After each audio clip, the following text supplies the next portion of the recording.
liberación desde un contexto de narrativa, desde un contexto de relato. Vamos a hablar de la filosofía de la liberación, Daniel. Quiero preguntarle con relación a, en este contexto, entendiendo su formación, su experiencia y su bagaje, ¿cómo aportaría la filosofía de la liberación a un sistema corrupto? ¿Cómo aportaría si desde la educación se implementara esta cátedra para poder de alguna forma cambiar el chip? Porque es que la corrupción hace parte del sistema. La corrupción ya está en el sistema. Aunque se busca de alguna manera erradicar la corrupción, se debe reconocer que ya convivimos con ella, en unos países más que en otros, pero ya hace parte de. Ahora bien, veámoslo desde la filosofía de la liberación. En ese contexto, ¿cómo lee la filosofía de la liberación esta, digamos, sí, cómo lee este fenómeno de corrupción que hoy se vive en distintas naciones de América Latina? Bien, muchas gracias. Un honor que usted esté moderando, el compañero Daniel Mejía. Eh, en mi calidad también de coordinador del Grupo de Filosofía de la Liberación en Europa, me permito compartir la siguiente reflexión. La filosofía de la liberación fue impulsada, creada por el doctor Enrique Dussel Ambrosini, de origen argentino, nacionalizado mexicano, tiene doble nacionalidad. Y él ha escrito más de 50 libros y 200 artículos en revistas especializadas de alto nivel de análisis y reflexión de temas sociales, filosóficos y políticos. Y ya ha escrito, a partir de la práctica de su trabajo como militante también, sobre ética, la ética política, la erótica con el tema de la mujer, historia, la estética y la pedagogía y muchos otros temas más. Tratando de contestar a su pregunta, quiero decir que en este momento estamos asistiendo a un nuevo paradigma de la civilización. Es decir, no nos hemos dado cuenta la gran mayoría, pero la civilización que conocíamos ya no va a existir tal y como está. Hay nuevos cambios. Es por eso que hay grandes crisis. La crisis sociales, las crisis políticas, el agotamiento de los partidos, hay confusión entre izquierdas y derechas. Y la filosofía de la liberación nos viene a aclarar un poco, o un mucho, porque la filosofía de la liberación afirma la vida. En segundo lugar, invita a la solidaridad y a la construcción de la comunidad. Pero yendo un poco más allá, se ha hablado mucho desde la mañana de educación. Y por lo general, los que estamos en paneles, tenemos a veces un error de querer desplazar la posición del otro para posicionar nuestra participación o nuestra propuesta. Yo quiero complementarla, respetando las participaciones ya establecidas.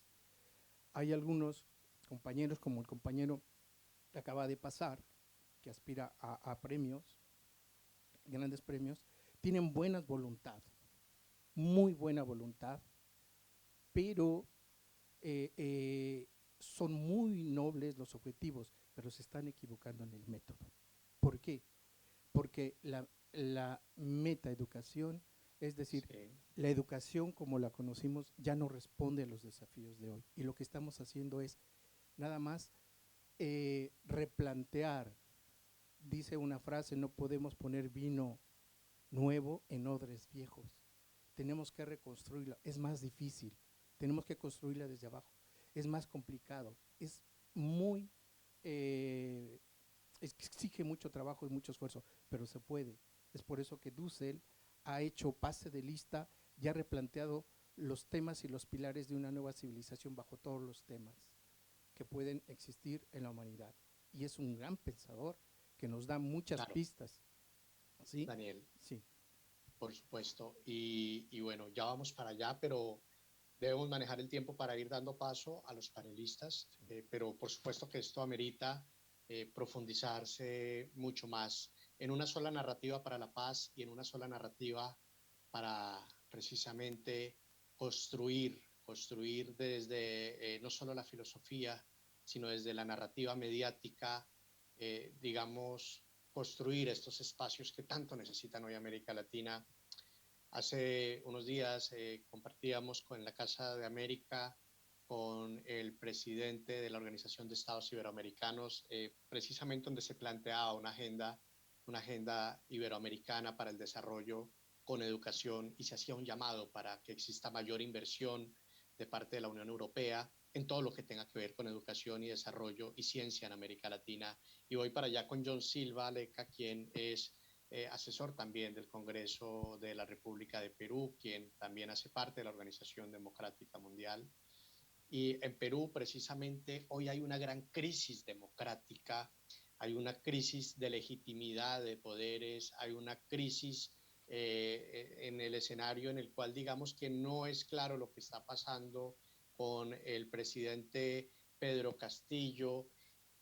Pero para no adentrarnos en ese tema, yo quisiera preguntarle precisamente a usted, John, desde el Congreso, la legislación que maneja Perú, que está claro que está muy frágil el sistema democrático hoy en Perú. Yo quiero hacerle la siguiente pregunta. Frente a esta inestabilidad que hay hoy en el Congreso y en el Estado, ¿qué ha hecho falta precisamente porque la mayor parte de escándalos que tienen a los expresidentes de Perú en la cárcel tienen que ver con corrupción? Y estamos hablando de corrupción y estamos hablando de esa narrativa. Ahora, digamos que hoy en Perú vemos cómo esto ha costado también vidas, cómo ha generado movilización y estallido social. Y yo quiero preguntarle cuál es el rol que tiene el Congreso de Perú frente a este tema y cómo ha trabajado precisamente no solo para legislar contra la corrupción, sino para legislar para la paz, no para la inestabilidad democrática. Muy buena pregunta, Daniel. Efectivamente, creo que si supiera la respuesta a cabalidad, sería el próximo presidente de la República, ¿no? Entonces, haciendo un análisis referente no solamente el Poder Ejecutivo o el Legislativo, son exentos del tema de corrupción, están todas las esferas y todas las instituciones del Estado, y en este caso el Poder Judicial, el Ministerio Público, pero si hablamos exactamente de las deficiencias, las falencias, las torpezas o equivocaciones adrede, por omisión, por dolo, por culpa, definitivamente nos vamos a poner a llorar. Acá simplemente vamos a hacer un análisis bastante objetivo. Si nuestros actuales presidentes, o perdón, nuestros expresidentes, todos están incluidos en un mismo albergue donde supuestamente estaba destinado para personas que hayan cometido actos de corrupción, personas que hayan cometido delitos, y justamente ellos están ahora presos. Con vergüenza ajena les digo, yo soy peruano, amo mi país, hago lo posible para poder resaltar el nombre de nuestra marca Perú, pero lamentablemente es cierto, todos nuestros presidentes o expresidentes están presos.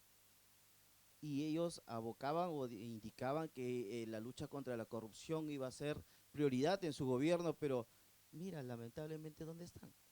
En el caso de Pedro Castillo, es, bueno, como que ya diversos analistas o profesionales en materia de derecho o que conocen el tema parlamentario, no era que sean brujos o que conozcan o son videntes, ya sabía que esto iba a pasar, porque ese señor no tenía la estabilidad ni jurídica, ni política, ni creo que tampoco mental para poder asumir este cargo tan Pero grande, John, pues. ¿hay estabilidad jurídica hoy en Perú? ¿Hay estabilidad democrática? Porque él está en la cárcel, pero el país sigue muy mal, la verdad.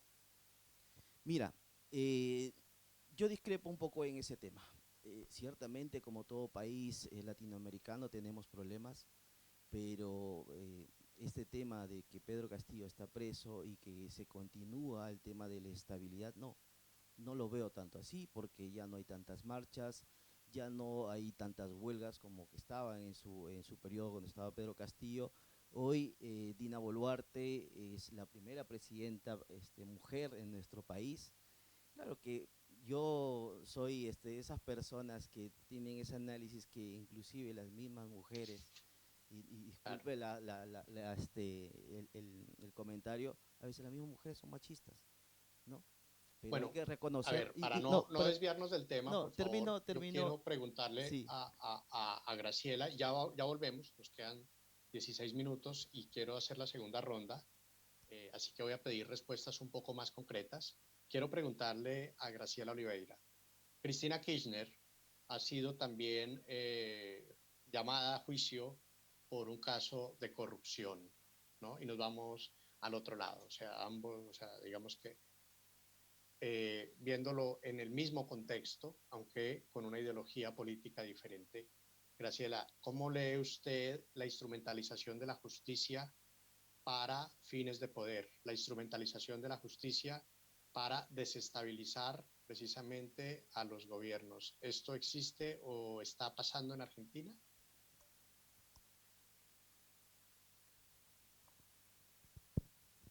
Bueno, ahí creo que también, voy a tratar de ser breve, pero creo que también unimos con la pregunta anterior y volvemos a, particularmente en el caso de Argentina, y esto quiero hacer mención, Cristina Fernández de Kirchner también fue la primera mujer reelecta como presidenta en la República Argentina. Eh, Creo que una gran referente en la conducción política, institucional también, con una gran marcada trascendencia en la historia, pudiendo coincidir o no los distintos sectores en cuanto a la ideología política, pero sí con seguridad en la conquista de derechos. Tanto se ha hablado, y la verdad que es un tema que me apasiona, lo que es perspectiva de género, porque los espacios que se han o que hemos ido conquistando tienen que ver muchas veces con tener esa representatividad en distintos espacios, en distintos niveles, en distintas instituciones, en nosotros a nivel provincial, a nivel nacional, tener una referente. Y eso no es, todo lo que ha logrado no es barato, claro que no, tiene su costo. Hablábamos hoy de los medios de comunicación, particularmente Argentina tiene medios con una gran incidencia, ¿sí?, en la opinión pública. Y creo que esto también ha sido un costo corrido que ha corrido la actual Claro. O sea, vicepresidenta en de ese la contexto, de ¿hay o no hay Argentina. instrumentalización de la justicia en Argentina Sí, yo para creo, estos casos? yo creo que en este caso, puntualmente también, la justicia ha sido procesada por distintos temas, distintas denuncias que ha recibido, y hasta la actualidad no ha sido, o por lo menos no tiene sentencias desfavorables. Claro. Entonces, creo que por un lado está la justicia que ha dictaminado, y por otro lado está la opinión pública que continúa juzgando o que ya ha sentenciado antes de tener la sentencia judicial. Eso también sucede en nuestra sociedad. Pues bueno, lo vemos en Colombia también, ¿no? En el choque de trenes entre la Fiscalía General de la Nación y el gobierno del presidente Gustavo Petro. Se está viendo en toda América Latina y es un fenómeno que merece investigación, que merece análisis. Daniel Solís, presidente fundador de Pax dans le Monde de Francia. ¿Cómo se lee desde Francia y desde Europa usted, una persona que reside en Francia hace más de 10 años, cómo lee como latinoamericano este fenómeno de inestabilidad democrática también ante la instrumentalización de la justicia en muchos casos para lograr objetivos de poder? Bien, en la línea de la filosofía de la liberación nos ayuda para comprender que antes se llevaban a cabo los golpes de Estado. Bien puede ser por la vía armada o bien con la desestabilización política mediante la movilización de masas manipulados con, con ciertos financiamientos, sobre todo Estados Unidos, ¿sí? Pero ahora han cambiado el método. La estrategia es judicializar y utilizar el área jurídica para sesgar o inventar procesos a presidentes que la mayoría son legítimos. y que están en coordinación con el respaldo legítimo del pueblo, y que ahora eso es un método para poder quitar los presidentes, que el tiempo va a definir realmente los resultados o no, pero que son elegidos democráticamente. Entonces, esto es un método que ha cambiado, más fino, más sofisticado, el golpe blando y el lawfare, que es utilizar la instrumentalización jurídica como un arma para poder pegar a estos presidentes legítimos. Por Sí. ejemplo, el caso de Evo Morales, de Lula, se lo intentaron hacer al presidente Andrés Manuel López Obrador, que está haciendo lo mejor que puede en México, pero hay 50, 60 años de la mafia infiltrada, sobre todo de la droga, que es algo que faltó poner en contexto a una participación anterior, porque están tratando de luchar contra toda esta corrupción que está enquistada desde hace más de 50 años. Y quiero terminar este bloque de participación diciendo que afortunadamente está habiendo una esperanza en México, pero con muchas dificultades. Y hago un llamado desde aquí a todos los candidatos y candidatas para Sí. a la nueva presidenta, para que escuchen a todas las partes de las disidencias, como la convención Hay una crisis nacional. precisamente en Guatemala en este momento por la falta de garantías electorales que hay en el país, 2.8 millones de jóvenes que no pueden ir a las urnas, la manipulación del sistema electoral en los últimos 10 días antes de que se hagan las elecciones, y nos encontramos con este fenómeno también hoy en Guatemala, que se suma al fenómeno de Ecuador, que se suma al fenómeno de otros países de Latinoamérica. Y pues bueno, esto merece y amerita un gran análisis. Me siento honrado de tener en el público al exministro de Justicia de Colombia, una persona brillante que admiro mucho, al doctor Jorge Eduardo Londoño, y por supuesto a muchas personas más ilustres que logro ver acá en cámara desde Francia. Y vamos al cierre de este panel en la narrativa, en la construcción del relato, en, digámoslo así, John, de alguna forma, la manera como la sociedad civil puede también aprovechar las herramientas constitucionales para dar, digamos, de alguna forma, esas garantías digamos, a la institucionalidad. ¿Cómo puede hacerse desde la ODM, desde la Organización Democrática Mundial? ¿Qué podemos plantear y cuál sería la conclusión ya al cierre de esta jornada frente a estos temas que se han abordado de transparencia, de corrupción, de buen gobierno? ¿Qué hacer? ¿Cuál sería esa conclusión breve que podemos sacar en torno a los aportes de invitados de primer nivel que hemos tenido durante una maratónica jornada de muchas horas, agradeciéndole por supuesto a todos los medios de comunicación de España e internacionales que le han dado eco a esta cumbre, pero desde la sociedad civil, ¿qué más acciones se pueden generar como organización, como ONG? Pues primero resaltar el trabajo que se viene realizando, y bueno, hay un lema que dice el Poder Legislativo, un Congreso para todos, y todos tenemos que creerla que nosotros podemos aportar algo. Y siempre nos venimos quejando de los altos funcionarios, de los congresistas, de los presidentes, que mira que no está haciendo nada, y como mencionaba la doctora Manuela, es muy cierto, ¿no? ¿Qué hacemos nosotros para mejorar como persona, para mejorar como nuestra sociedad, para mejorar la calidad de educación de nuestros hijos? ¿Qué les inculcamos a ellos? Entonces, desde el aspecto de ODM como organización, yo estoy totalmente seguro que vamos a hacer algo mucho más importante de lo que ya venimos haciendo. Y yo sugiero y propongo en esta cumbre que puede quedar como recomendaciones, conclusiones, pero tengamos y captemos todo ese conocimiento, todos esos aportes que vienen haciendo, resaltando este evento, y propongamos un proyecto de ley. Por ejemplo, en mi caso, si estoy aquí y vengo desde el Perú, desde Latinoamérica, Europa, yo estoy aprendiendo muchísimo y estoy totalmente seguro, como especialista en hacer proyectos de ley, que vamos a trabajarlo en conjunto con ODM, con otros abogados también, y proponer algo, hacer un proyecto de ley y entregarlo al Congreso de la República como organización. en la lucha contra la inseguridad ciudadana, para manejar el tema de las drogas y sobre todo el tema de transparencia y buen gobierno, que estoy Gracias, totalmente John. seguro. Ya nos están diciendo que cerramos por tiempo porque el auditorio tiene un horario. En una palabra, por favor, Graciela, en una palabra, para usted, ¿qué es la transparencia? Bueno, por ahí en los paneles anteriores teníamos hasta 4 palabras. En una palabra es No, en inclusive una hasta porque más se nos fue el difícil. tiempo. Sí, por eso. Creo que en realidad la transparencia a quienes, digamos, es Una palabra. la transparencia, inversión para toda la comunidad. La transparencia debe representarnos y debe ser ese nuestro eje de acción. Muchas gracias, Daniel Solís. Sentido de Muy en justicia. breve. Sentido de ¿Perdón? justicia. Sentido de justicia. Sentido de justicia.